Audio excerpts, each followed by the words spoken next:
This Artificial Intelligence and Equality podcast is hosted by Carnegie Council Senior Fellow Anja Kaspersen. Together with Wendell Wallach and an international advisory board, they direct the Carnegie Artificial Intelligence and Equality Initiative, AIEI, which seeks to understand the innumerable ways in which AI impacts equality and international affairs. This episode features the Secretary General of the International Criminal Police Organization, Interpol, Jürgen Stock. It was recorded on February 8th, 2022. Jürgen, thank you so much for agreeing to have this conversation with us. It is a true honor. You and I have had the pleasure on engaging on these issues in the past, discussing the importance of Interpol in the context of ethics in international affairs. And I'm very excited to pursue these and also related issues in our conversation. However, before we dive deeper into the world of international policing, for those who are not familiar with you and also not familiar with the work of Interpol, I would like us to pause here for a bit and talk about your personal journey towards leading the World Police Body. Yeah, thank you very much, Anja, for having me. First of all, it's a great pleasure. And thanks for that question, which reminds me that I'm in law enforcement for quite a while, because I started my police career actually in 1978. So as a young 19-year-old detective, at that time there were some limited opportunities for advancement. I decided starting studying law because I was looking for something that would complement what I'm doing in the police work. I didn't plan to quit the police because I did like the job.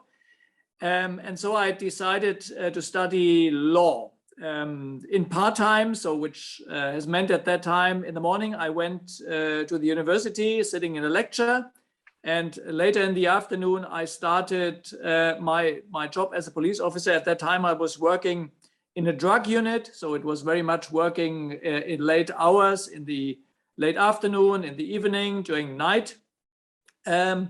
And I always, which was important, I met during my law studies a professor for criminology, who at that time was one of the most renowned and prominent drug researchers in Germany and internationally. And he actually offered me a position at his chair, criminology, and I accepted and became an assistant and provided my professor the opportunity to have a deeper dive into the reality of police work, which later became a topic of my PhD work. But I did the first state examination in law and then had to quit the police because it was not possible to continue doing both at the same time for some legal reasons. I decided to stay at the university, first of all, and do the research in my PhD. That took me roughly 3 years. And then in Germany, you have to do a second state examination to become a full-fledged lawyer. So that's what I did, and had to make a decision whether I would stay at the university and going into a university career as a researcher, becoming a professor, or going back to practical police work. And I decided for the latter, going back to the police. So that's where my journey did continue. Then 2014, after some campaigning, I became elected Secretary General of Interpol, my current position. That's a very impressive summary of 44 years of a long career in law enforcement. You alluded to how you opted to go back to the reality of police work, and that the reality of police work also featured quite centrally in your doctoral work. I'm just curious, during this time and during this 44 years, what has changed during this time in your view?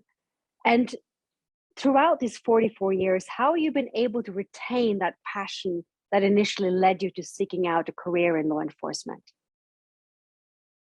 Yeah, maybe starting with the second part of your question. Of course, I'm interested still from a academic and human point of view in deviant behavior as a phenomenon of our human existence, let's say. So the causes of crime, types of perpetrators and victims, how to prevent crime, and of course, how to fight crime in an effective way. First part. Secondly, I'm definitely until today interested in building bridges, let's say, between different stakeholders, disciplines, between theory and practice. So have a lively interaction and make sure that between these worlds are bridges and not walls is still part, I think, of my passion. Third element perhaps is still working in teams where members bring different skills and perspective to the tables. That is certainly something that was part of my whole career, whether it was in a police station, at the university, at any stage I've been working and benefiting from people who had a different perspective on things, who say, wait a minute, Jürgen, you need to see that from a different angle, different skills. So diversity of teams, I always experienced this as something very beneficial. And of course, in today's world, absolutely needed to tackle the complex problems we are facing. And of course, it's the commitment, don't be shy to try new things, be curious, of course, based on a certain fundament, but looking for new opportunities, being open for change, and don't consider change as something that is a threat. No, it's most of the time it's an opportunity. So these perhaps are the drivers and inspiration for these different steps, and sometimes, going to the police, leaving the police, the academic world, returning to police, but at a different level, and also diving into the world of international police cooperation. What has changed? That's a very good question. I tend to say everything has been changing. Of course, not everything, but the world has been fundamentally changing since 1978. I remember in my police training, one of our, because it's wintertime here in Europe, one of the challenges we have had was securing a footprint from a criminal in snow. That was one of the major tasks in my criminalistic training program. Of course, in today's world, we are facing the problem, how do you seize a Bitcoin? How do you investigate successfully in the underground economy, in the darknet? Of course, at that time, there was no internet. The world was mainly a physical world. When there was a crime scene, we had time to secure the crime scene, collect the evidence, run around in the neighborhood, ask people, have you seen anything suspicious, any number plate or any suspicious person? In the virtual world, we most of the time don't have that time, because evidence here is fluid and vulnerable. And also all the issues around the profile needed to be a successful police officer in today's world is very much different from when I entered the police. You need, physically strong and sportive kind of police officer. Maybe wearing glasses is not necessarily an advantage. That has been completely changing. That is not required any longer, at least in some parts of the world. Of course, in other parts, SWAT teams, you still need to be the physically strong police officer. But investigating in the underground economy does require totally different skills. So it's also more diverse, and of course we will talk about that later. I'm sure digitalization has been the huge, maybe the game changer for crime, and in the way we as police we try to tackle crime. And maybe last remark that comes to my mind is maybe our job in international policing is more dangerous than ever. When I was a young police officer, I never had any kind of really confrontational situation. So there was a kind of code of honor between the detectives and the criminals. So if we were able to arrest the criminals, they more or less accepted that, let's say in terms of you won, maybe next time we will win again, but this time you won and we accept that. So there was not that much violence. Whereas I just was listening to the news last night that in many parts of our membership, violence, aggression against police officers, firefighters, medical staff has been increasing by 100 or even 200% during the last couple of years. So a lot has been changing, Anja. The world is the same on the one hand, but has been totally changing on the other hand. But no doubt that that for our police work, we need to adapt. If not, this would not make the world a safer place, and that is our mission. We want to make the world a safer place. That is why Interpol exists. Thank you for mentioning the technology component and the digitalization. We will definitely come back to that. But you mentioned something which is very core also to the work of Carnegie Council, which is that of transdisciplinarity. And I heard from you what you're saying, that you feel very strongly about diversity, about bringing in transdisciplinary views, which is of course very important to any discussion on ethics, be that in international affairs more broadly or to effective police work more specifically. Yeah, it's also a complex question, and we are still looking for the right way to do it. Indeed, I mean, I learned that intensively during my work at the university. So it was a chair for criminology in a law faculty, but I could not have done my work as a researcher without support. I was of course studying law, and I could not have done my work without support from psychologists who were very good in methodology, statistics, and so on, sociologists, lawyers, of course, and practitioners at that time. And we had a number of meetings being organized where we try to, again, to build that bridge between theory, university, academia, and the practitioners to bridge the gap that very often exists. So that has become a kind of guiding principle for my career. And of course, in my today's work, of course, I have been a couple of years ago, for instance, within Interpol, creating a new directorate for partnership and planning. So the title is already the message. Without entering into partnerships with other players that can contribute to a safe world, we couldn't do our job here in Interpol. So we need expertise from other players to complement maybe gaps we have in our own expertise, information that we are not having, access that we are not having, working on solutions where we need different angles to provide kind of comprehensive solution requires partnership, whether it's at the local level, community level. Community policing is one of the concepts actually to bring various stakeholders together. And in my Interpol world, of course, it is, amongst others, it's cooperation with the private sector. Because very often, just you spoke about technology, the expertise sits within the private sector. So we might not have the experts here on board, we might not have the skills, we might not have the resources, we might not have the experience. This is where we need to look for specific partnerships to complement ideas, gaps, or concepts we are having here at the police world. Concrete example, to fight cybercrime, we have established a close cooperation with some of the leading global IT companies or internet service providers that have access to information which we cannot access. So open source information, for instance, which is publicly available, but not to Interpol. These cooperation, these partnerships enable us to also benefit from information expertise that sits within these companies. And we are doing it almost in a desk-to-desk approach. So my police teams, my expert teams, sitting together with experts from the private sector and working on solutions.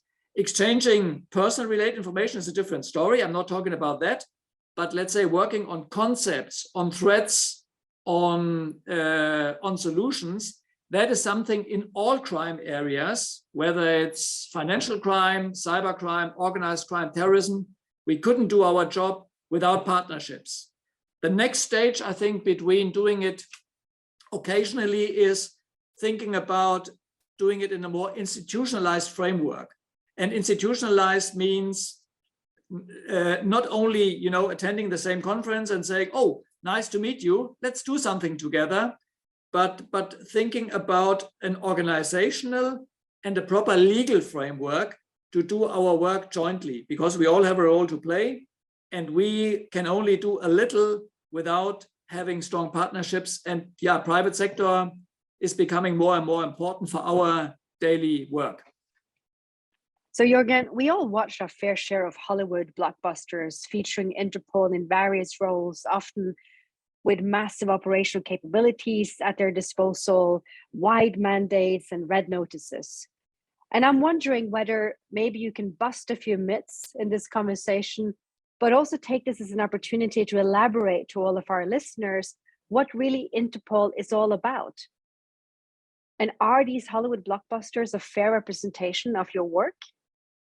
Yeah, I'm very grateful for this question, because that allows me indeed to inform those who are listening us a little bit more about the role of Interpol, which again is no doubt a world famous brand. It's and of course we are not the kind of, let's say, the super cops who are traveling around the world and solving the cold cases. No.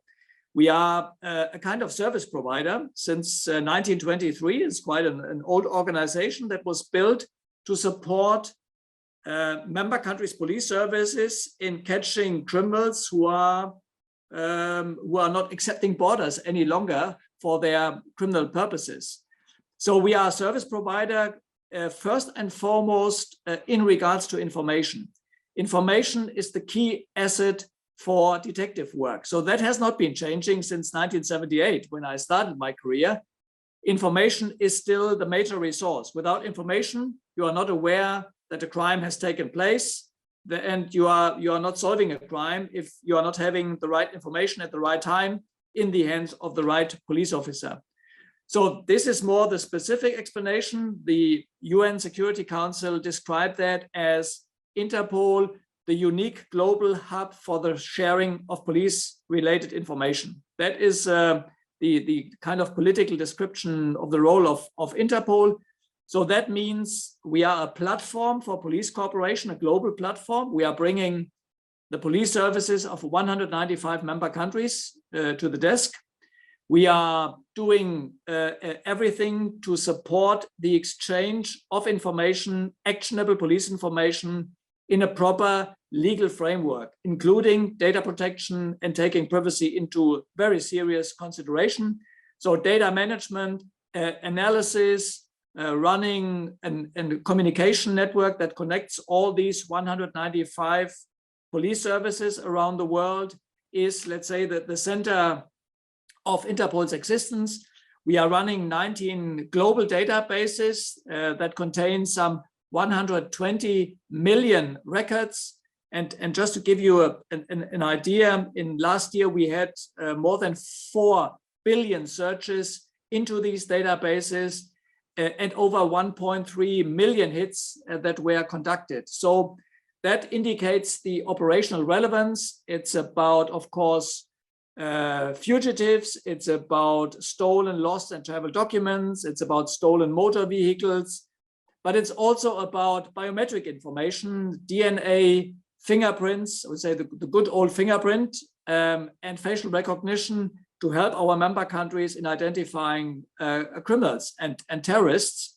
We have, to mention another important example, we are running a so-called child sexual exploitation database that currently contains more than 2.7 million images and videos. 67 countries are connected to this database, and we try to find in an international cooperation effort, and also supported by the private sector, by the way, investigative leads to identify victims of sexual abuse, children, and of course the perpetrators. And that database has been helping us during the last couple of years to identify almost 30,000 children, sometimes rescued from ongoing abuse. And we have been helping to arrest around 13,000 offenders.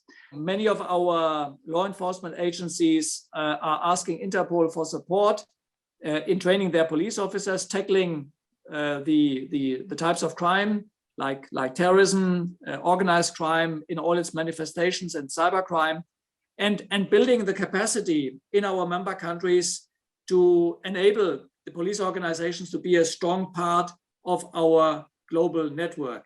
And why is that important? Because globalization of crime is continuing. That is also something that definitely has been changing, that the world of crime in today's world is much more a global world than it was in 1978. So that, in a nutshell, is what Interpol is about. It's an international organization, very much structured like the UN. There is somebody responsible for the day-to-day operation. That's me, the Secretary General. He's, let's say, the CEO of Interpol. We have as the supreme decision-making body the General Assembly that is consisted of delegations from all the 195 member countries. And in between, we have a supervisory board that is presided by the president of Interpol. And this body has to make sure that the secretariat, my team, is properly implementing the decisions taken by the General Assembly. So it's very much the same governance structure that you know from other international organizations. So I hope that explains the mandate of Interpol and also the role of the governance structure. Maybe I should explain a last item, because that is also very important. We have a limited mandate. What does that mean? You might consider that 195 member country police services have very different standards. They are operating in different political systems, and Interpol is connecting 195 countries that, as we all know, sometimes have diplomatic difficulties amongst each other. Sometimes even they are not talking that much with each other, but we nevertheless try to connect the police services. Why? Because criminals are exploiting any gap we would leave in international police cooperation for their criminal purposes. So we establish channels, even if diplomatically it's very difficult. That's part of the success of Interpol. But we have to stay away from all issues that have predominantly a military aspect, a racial aspect, a religious aspect, or a political aspect. And we know there's no globally agreed definition on cybercrime, on organized crime, on terrorism. So our mandate is limited insofar as we should not enter into politics. So we focus on ordinary law crime. But let's say in the cyber world, for instance, we know that, let's say roughly what some research is telling us, some 80% of all the unlawful activities is related simply to crime and criminal activity. But of course, we have a strong mandate and a strong task, of course, according to our constitution, to also, for instance, strictly follow the Universal Declaration of Human Rights. And we are taking that, you mentioned the red notices, for instance, we are taking that mandate very seriously, that we say every single request from member countries, for instance, to arrest somebody who is on the run, needs to be compliant with our strict rules and procedures. We have rules of the processing of data that are exactly explaining what are the areas where Interpol can provide support, and what are the areas, again, if it becomes a predominantly political issue, if it concerns, for instance, a political refugee, we are out and we cannot support and should not support our member country, which doesn't mean that member countries cannot do something on their own, but at least they cannot use the Interpol channels. That is also an important part that needs to be understood, where the limits of our support work for our member countries are, for very good reasons, not to be dragged into difficult political issues. And if I understand correctly, the president, in terms of your governance structure, has no operational functions in Interpol. Yes. The president of Interpol chairs the General Assembly and chairs the executive committee. So he has no other decision-making powers, individual decision-making powers. He, as any other member of the executive committee, is not involved in the day-to-day work. The person remains in its official capacity within its home country.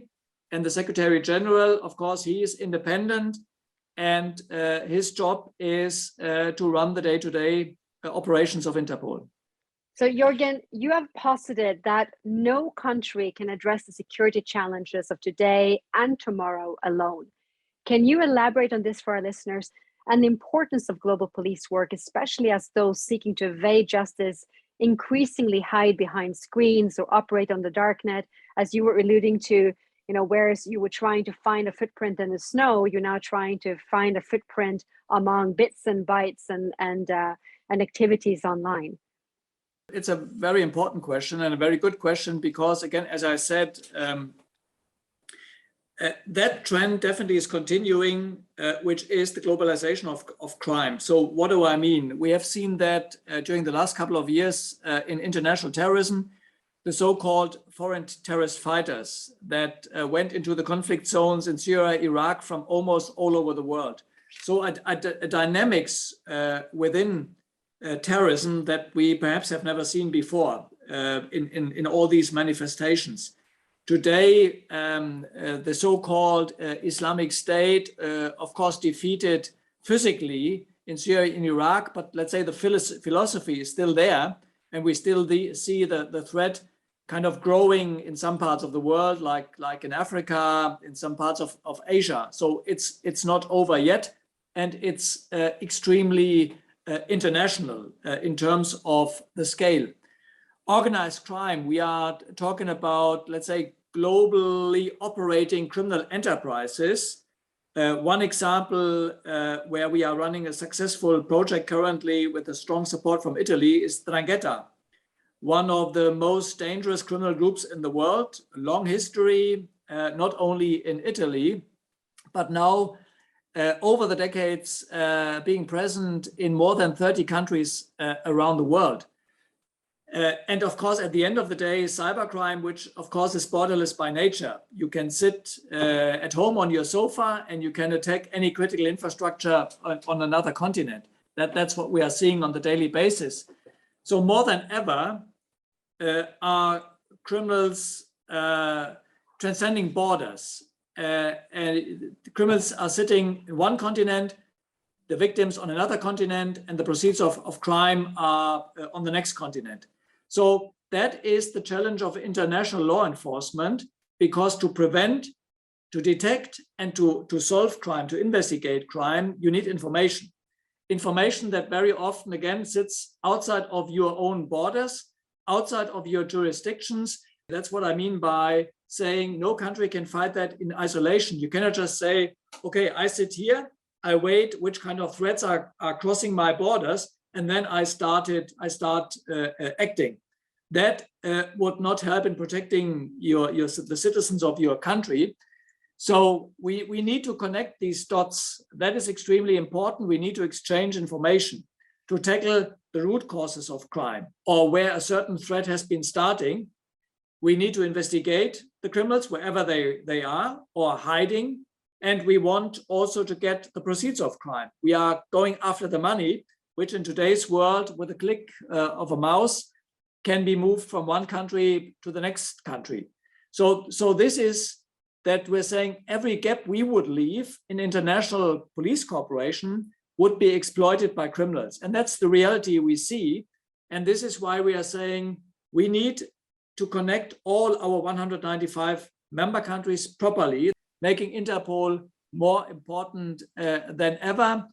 I think you used the word beacon of light in your speech when you were elected as a Secretary General. Yeah, exactly. That's another nice description of the important role Interpol plays. It is clear that novel technologies, new concepts, methods, and cutting-edge ideas have brought significant change to law enforcement in recent years.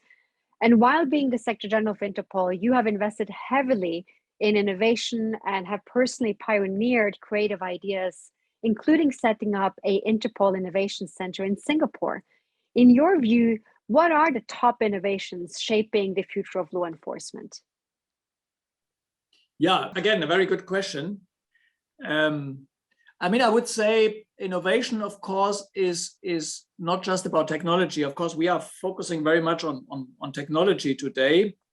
But I think it's also about identifying, let's say, new ways to do things better, which is vital, as also most of our police services that we are serving are lacking resources. We will perhaps come back to that point. So it's also about new methods. It's about new concepts. For instance, our closer cooperation with the private sector in a more institutionalized way is one of the examples. It's also different use of emerging technologies, and of course I'm sure that digitalization can support law enforcement. It's absolutely the future of law enforcement. By the way, it's also currently the fact that criminals, of course, are also exploiting new technologies, and they are quite innovative and fast because they don't have necessarily to follow the rules, of course. But just to give you an example, drones, for instance, can be used within policing to expand our search parameters. We can conduct surveillance. It can assist with traffic accident investigations. It can survey natural disaster sites and even more. I mentioned already our Crimes Against Children unit that is also using, for instance, artificial intelligence to help sort through the nearly 3 million images in our international database. So image and video comparison software helps investigators to make connections between victims, abusers, and places. So innovation for me seems to be more a continuous journey. And it's important also that we consider transparency, accountability, and trust that are key issues for law enforcement in what we use and why we are using it. So that is also the role of the Innovation Center in Singapore, not only in a kind of technology radar to monitor what kind of new technologies are coming up that could be used by criminals, but also by law enforcement, but to also discuss, and again, with private sector partners, NGOs, other international organizations, what are the ethical standards that we need to apply to, we need to use, because there is definitely not the view that say whatever the new technology is about, we will use it. No, it's doing it in a responsible way, in an ethical way. Again, it's very much, and I think that this is where our societies need to be agile, because technologies are developing fast, right? Criminals don't need to apply to the rules. Criminals very often have the necessary resources to use new technologies for their criminal purposes. And we know the use of these new technologies can have devastating effects on, for instance, critical infrastructures. So law enforcement, let's say, necessarily might be sometimes a little bit behind because it requires discussion in all our country and within the Interpol mechanism about responsible use of these new technologies. So what are the benefits? What are maybe the costs? What are the data protection implications, privacy implications? That necessarily takes a little bit of time to come up at the end of the day with a proper conclusion. Where are also the limits to use technology that is available, but law enforcement nevertheless decides not to use it for exactly these, for instance, ethical reasons.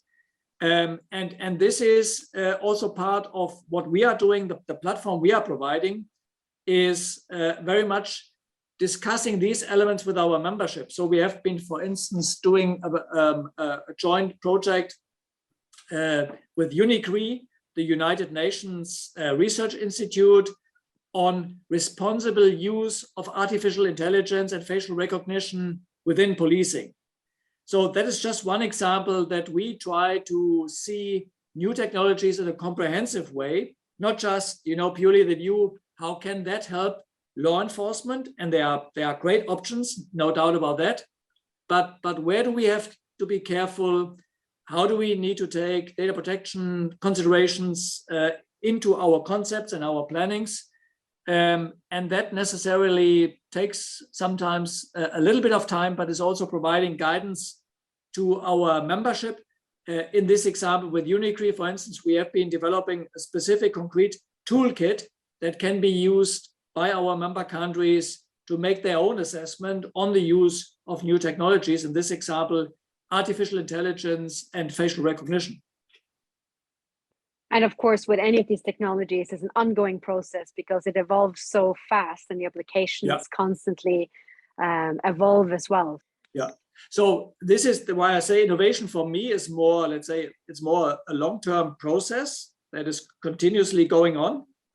DNA was another example, which definitely decades ago was a major innovation in policing that has helped solving, I don't know, 100,000s of cold cases all around the world. But that journey is not over yet, because we are seeing DNA profiling analysis provides more possibilities for law enforcement to receive investigative leads. And of course, a decision needs to be made where the red lines are set to say, okay, we are exploiting it to this extent, but not any further, because that would not be in line with our ethical understanding of police work, data collection, privacy, and so on. So again, another example for an innovation that has been starting at some stage, but it's still to some extent going on. It's a process, actually. So the core premise of law enforcement, as you also alluded to earlier, speaking about your own life journey, is about keeping society safe and secure. And as technology is changing core aspects of how we interact as a society, even what it means to be human within the society, and as society is also changed, and as you were saying, at accelerating speed, so too will the tools and techniques and concepts that women and men of law enforcement have at their disposal and use to keep us safe.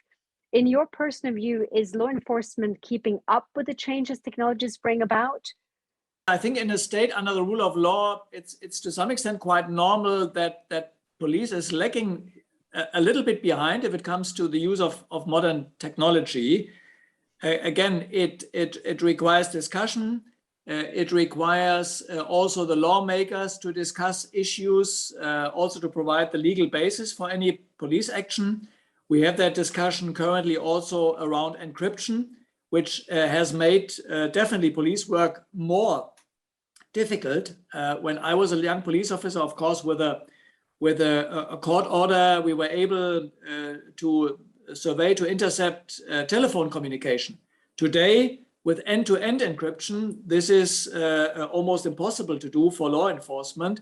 So there is a discussion going on. What is the solution? And of course, this is where police, including Interpol, is explaining the risks of new technologies, but the solutions need to be found by the lawmakers in our member country, to which extent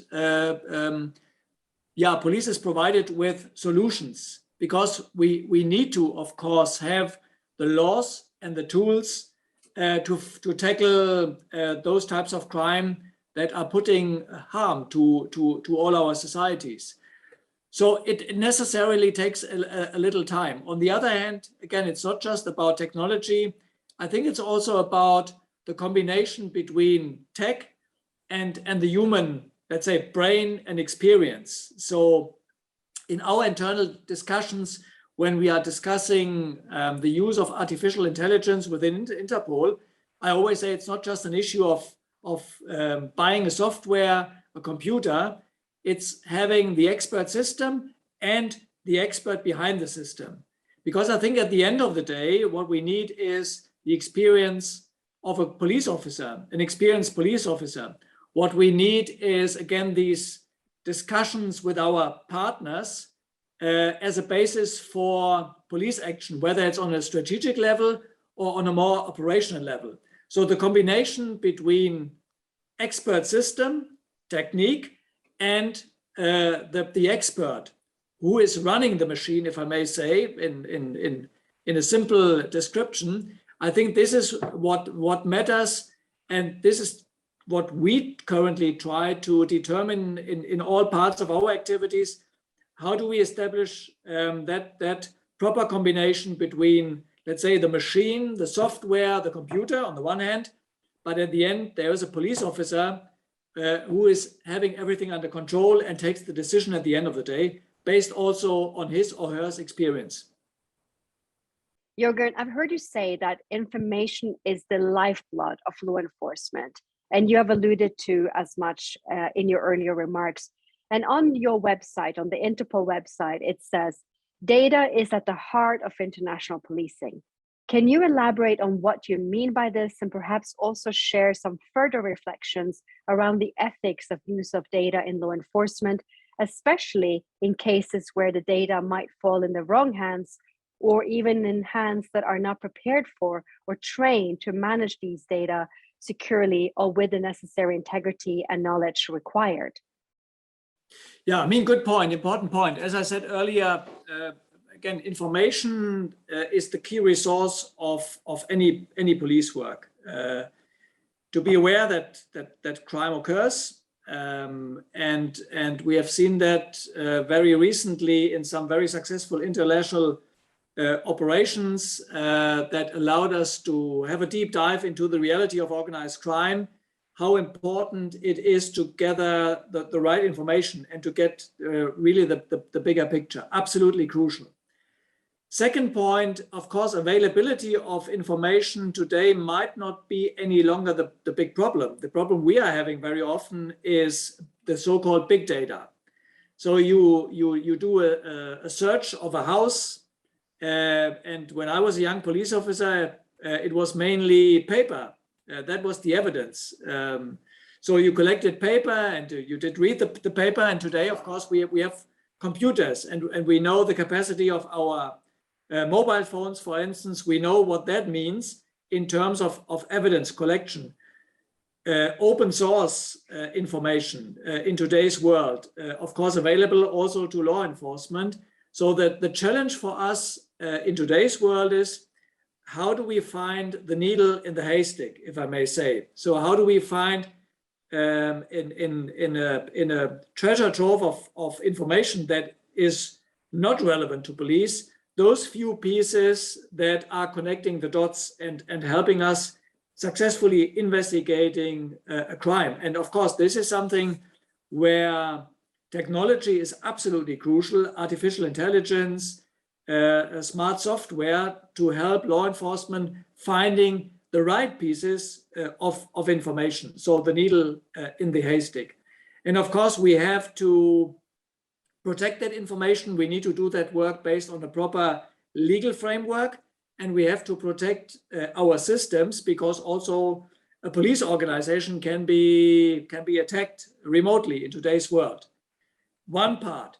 The other element that I would like to highlight here is that the majority of information, of course, in today's world sits within the private sector.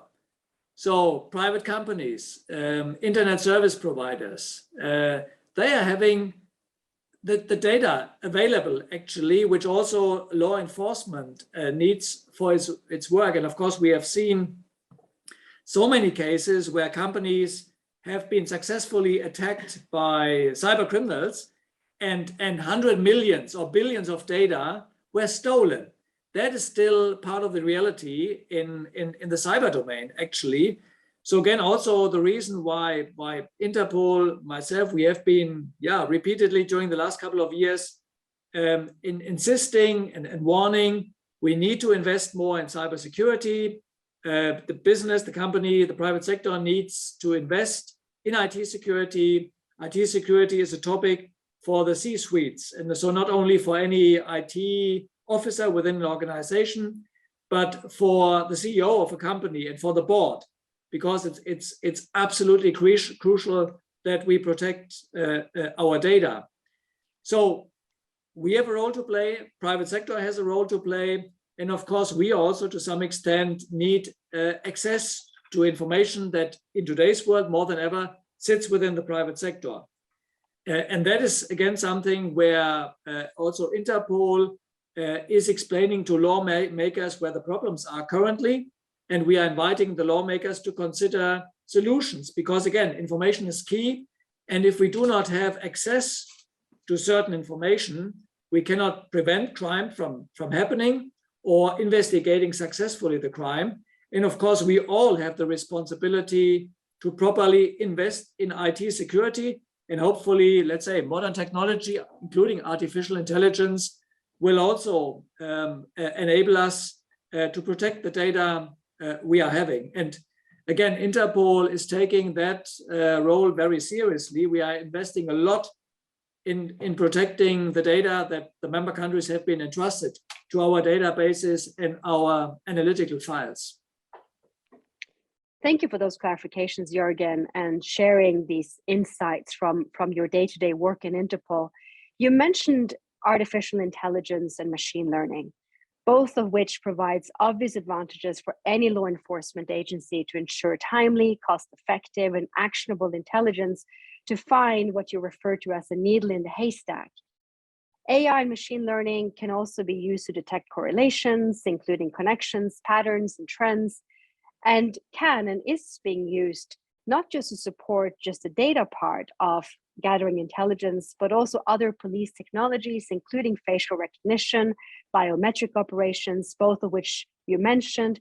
And it can also be used for crime forecasting, mapping and predicting to pinpoint high crime areas or profiles to optimize resources and results. So obvious advantages are coming from using these technologies.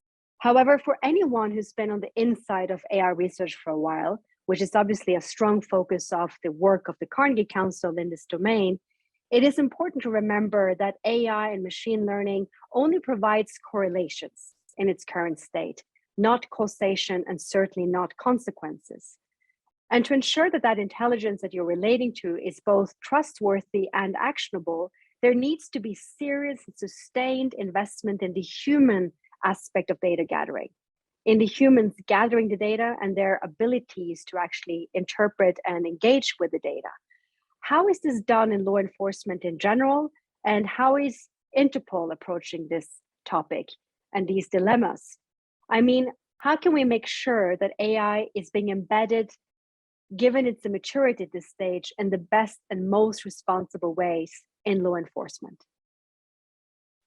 Yeah, I mean, we try, let's say, to establish a comprehensive view from the very beginning on any new technology.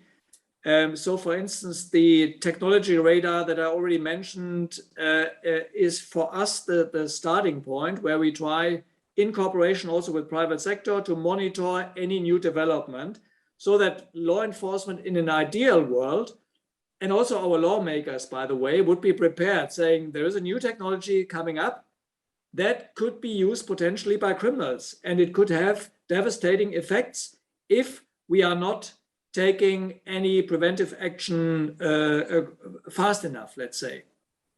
The second element, of course, is the use of new technologies by law enforcement. Again, here we try, in cooperation with many international partners, also to establish a comprehensive view on new technology. So it's the capability itself, but it's also the question to which extent we can embed that into a proper legal framework that is also, of course, established based on ethical considerations, if I may say, considerations concerning data protection, privacy, so that from the very beginning, we are not seeing technology only isolated as a means, but embedded in our understanding of an ethical use. And that is why, for instance, we have been starting at a very early stage cooperation with the World Economic Forum, for instance, or the United Nations on the ethical use of new technologies, to have that already at the very early planning stage, embedded into any project that is going on amongst our member countries. And they are using these toolkit that Interpol is providing. And we also want to systematically collect experience on the use, because we know in many countries around the world, they are testing currently predictive policing. So the idea that artificial intelligence would help us to find out where is the next bank robbery taking place. Or an example from my home country, Germany, almost every night an ATM machine is somewhere blown up in Germany. So police, of course, would be happy to know where is the next crime taking place, to be already there. A kind of minority report consideration, but we know that there are also risks in that technology. It depends on which data you are feeding into the system. You want to ensure that it's not biased. You don't want to make sure that you're not discriminating any parts of societies. So we know how sensitive that is, and we want to help member countries to systematically share also their experience. We are doing it. We are running specific projects with some member countries to collect that experience and to share that amongst the 195. So again, that we can use new technology, let's say not blindly, but embed it in a proper discussion on the ethical dimension. Because again, coming back to what we said at the beginning of our conversation, trust, for instance, of the public in policing is fundamental. You cannot think about successful police work if you don't have the support from the people in your country, your societies, your communities. So we need to make sure that communities are part of that discussion, that we consider that to seriously, and that this is a guiding principle of our work to step by step establish and use new technologies, because no doubt we need new technologies. They are helping law enforcement, but it needs to be done in a responsible way, even if it takes a little bit longer to introduce a new technology in our daily work. So constantly being aware that criminals will be ahead of the curve, but at the same time taking the time to mitigate any tensions and discuss through any trade-offs, which interestingly, you mentioned Minority Report with Tom Cruise, which is exactly the type of issues that he, as a law enforcement officer, is facing in that movie, that using predictive analytics and predictive policing does produce quite a few of those unresolved tensions that needs to be dealt with. Yeah, but perhaps societies also need to be a bit more agile, because we know, and I repeat what I said earlier, new technology, specifically, let's say cyber weapons, can really have, and we have seen a few examples in the recent past, can really have devastating effects. For instance, the ransomware attacks against hospitals during the pandemic on critical infrastructures. So the speed in which we adapt to these developments need to increase, if I may say. We know, of course, lawmakers need time. It takes time in parliaments to discuss these issues. But on the other hand, the criminals have these weapons readily available. And we have seen, again, the huge effects that a cyber attack on a critical infrastructure can have. So we need also to make sure that we are agile and that we are responding fast enough to avoid a kind of catastrophe if one of our critical infrastructures are attacked successfully. And I've heard you say the reaction time we can afford ourselves is plummeting to the point where reaction is simply not an option. We must foresee, we must anticipate, and we must prepare for the next breakthrough. And I guess that's what you're referring to in what you just said. Exactly. That's also the role of the Innovation Center, that together with our international partners, including the private sector, of course, we try to anticipate developments. That is of utmost importance, also because law enforcement traditionally is a reactive, let's say, kind of business, if I may say. So we are a reactive organization. We are very professional in reacting fast. If there is a new threat, police all around the world is in a position to very quickly shift their priorities, their focus to a new threat. But on the other hand, that might not be fast enough in case there is a major cyber threat. For instance, new tools might be available for criminals. So we definitely need to be more agile, and that also makes the work of our Innovation Center in Singapore so important, because they try, yes, to anticipate and to address the threat that might face us tomorrow, already today, to law enforcement, to the lawmakers, to, in an ideal world, to be already prepared, and of course, protecting our systems, our critical infrastructures. That is the challenge we are facing, because the speed of new developments will only increase. I think this is not a surprise at all.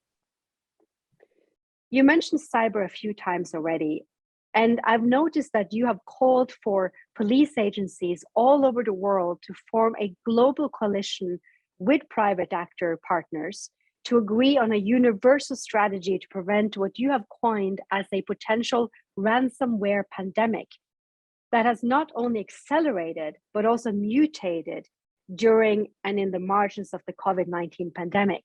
Can you explain what you mean by this?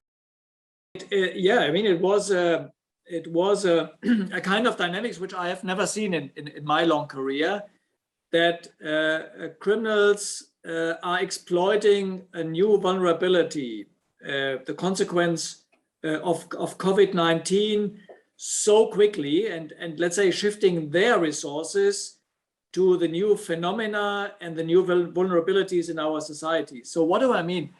It was in February 2019 where Interpol organized an operation which we normally are doing annually against counterfeited products. So in the past, it was counterfeited malaria medicine and other counterfeited medication, equipment, and so on.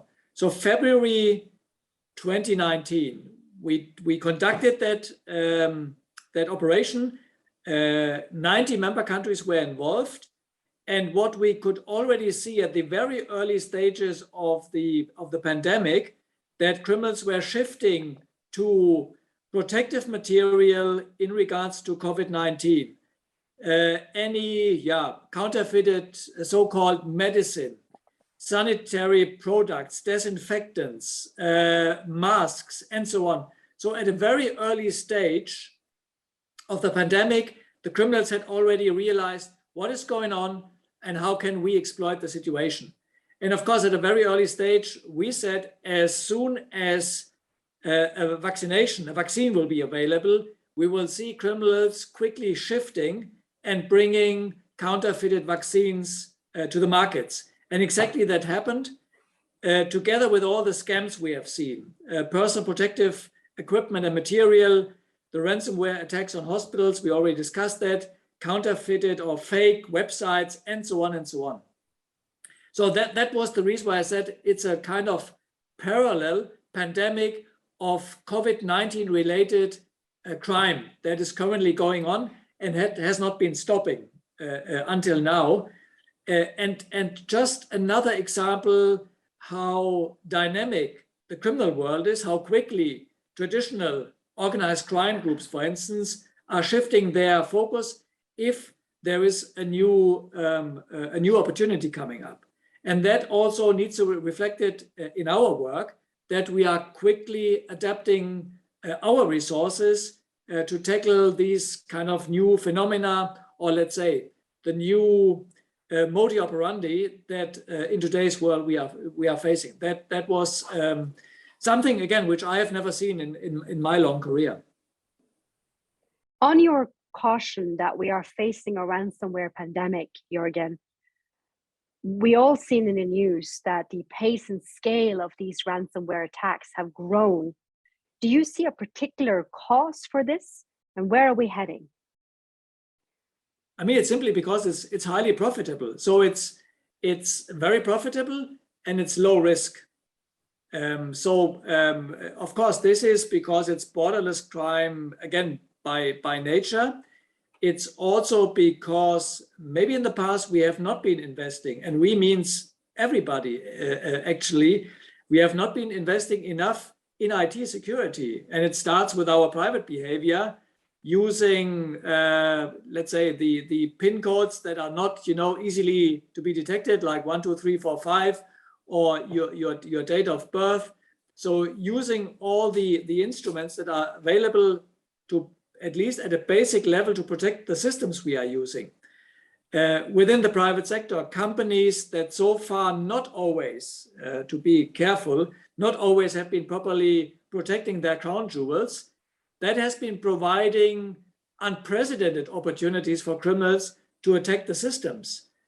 Private sector, public sector, again, we have seen that and we still see that, and in a kind of industrial scale, because again, artificial intelligence is also being used by criminals to conduct that type of crime in an industrial scale. So highly profitable, relatively low risk, and it's good now to see that obviously the messages we have also been sending during the last couple of years are resonating, and that now IT security really is an issue at the level of lawmakers, protecting critical infrastructures first and foremost, but also at the CEO and board level.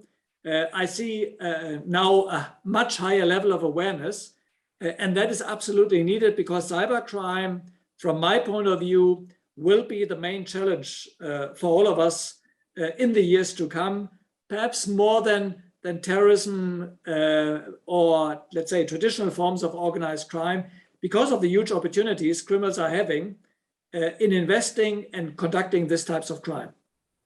And as we as societies become more reliant upon being online, and the pandemic, or the COVID-19 pandemic, has obviously forced us to become much more online than we have been in the past. Yeah, exactly, Anja. And so the so-called, and again, I'm not a technical expert, but the so-called hyper-connected world, the Internet of Everything, Industry 4.0. I mean, this is the ideal environment for criminals if we are not by design considering IT security from the very early stages of any IT-related product. Consider what could be the consequences if criminals are attacking the system. So IT security by design, in exchange also between law enforcement and the private sector on new threat patterns, new modi operandi, absolutely crucial to make sure that whatever we develop is to the benefit of people around the world, and not only to criminals, if I may say. We need to be very careful, we need to be very agile, and there's still, for all of us, I think, a lot to do, whether we use this technology for our private purposes, but also, business and public sector.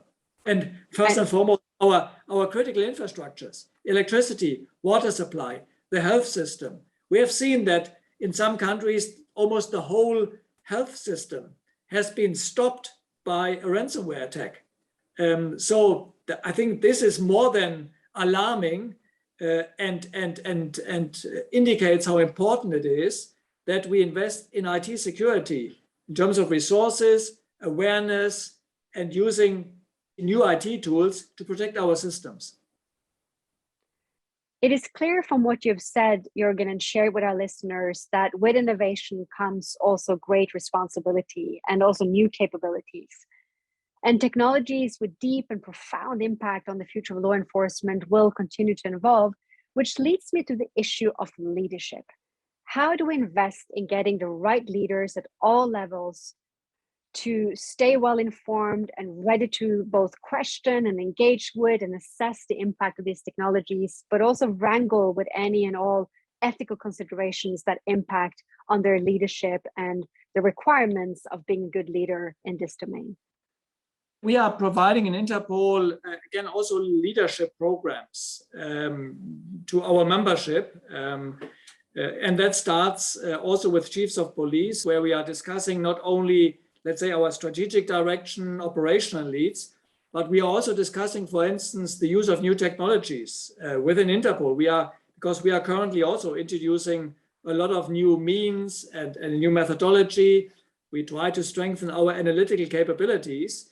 So within Interpol, our senior management team, but also with our membership, chiefs of police in our various countries, we discuss the need to also see new technologies, to consider new technologies in the context of a proper ethical framework. So our leadership program that we are providing has, of course, various elements, but one of the elements is about the use of new technologies in relation to data protection, privacy, ethical considerations. So it's part of the leadership program. We are not delegating that to the lower levels. No, we want to make sure that we are discussing that on our level, chiefs of police level, to make sure that chiefs of police who have to take the important decisions within their offices see, let's say, the right context. So I think all our listeners are wondering the same as me, Jürgen, as a leader of the World Police Body, what keeps you up at night? And perhaps more importantly, what gives you hope when you get up in the morning? Boy, that's also a good question. I mean, it's what keeps me awake at night. Definitely two elements that I've already been mentioning. To some extent, it's again the devastating effect that any cyber attack can have on our daily lives, on our critical infrastructures, the need to better protect our systems. And on the other hand, also, I mean, I have the privilege to meet a lot of police officers around the world, many of them very committed in playing a strong part in making the world a safer place, but very poorly equipped, very poorly trained, because the countries, the police services are lacking, let's say, basic equipment, skills, resources. So an important part of our work is not, let's say, supporting those police services that are applying, let's say, state-of-the-art technology, that are, let's say, the Champions League of law enforcement globally, but those where Interpol, for instance, provides paying the monthly fees for electricity, access to the internet, very basic capabilities, so that these police agency and its very dedicated and committed police officer are connected to our system. That keeps me awake at night, because I see many of them, again, very committed, dedicating their life to the security of their communities, but lacking basic skills they need. And we are working hard, supported by many member countries and international organizations in providing that support. What gives me hope is let's say, also a result of my travel activities, having the privilege to meet many, again, police officers, our partners in our member countries, international organizations, NGOs, all committed and contributing to making the world a safer place, where they are in their place, committed to network, to connect, and trying to tackle a serious crime. That is something that every day gives me hope. And of course, at the end of the day, the reports I receive every morning from our command and control center, indicating the sometimes small or bigger success stories we are having every day, supporting our member countries in arresting kingpins of organized crime or terrorism, rescuing a child somewhere from ongoing sexual abuse. So every morning seeing we can make a difference, and we are in a position at least making the world a little bit a safer place. Those are very important points. And if you allow me, Jürgen, as someone who has definitively seen more of the underbelly of society than most, and humanity at its worst, and sometimes, as you refer to, at its best, what is your go-to life remedy to clear your mind, to re-energize, to stay positive? And what advice do you have to those seeking a career in law enforcement to build the necessary resilience and strength to do this? I mean, it's connecting to other people. Again, what I said at the beginning of our conversation, specifically people with a different perspective, different skills, coming from a totally different angle, and asking good questions or giving good advice, and feeling their commitment and their willingness to build coalitions, alliances against crime.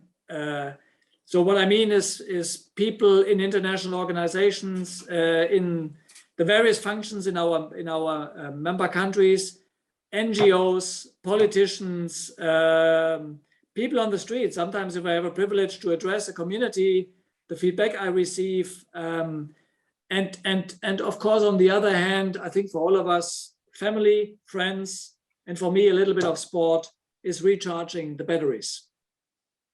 I mean, we spoke at the beginning of our conversation about what has been changing since I started my career. And I think some of the fundamentals definitely have not been changing. So again, it's the need to stay curious, to ask good questions, to look for strong partnership and accepting, again, change as an opportunity and not considering this as a threat. I think these fundamentals are not changing. So however, or maybe they are even more important than ever. And these are still some of the fundamentals I try to follow in terms of seizing opportunities and considering risks.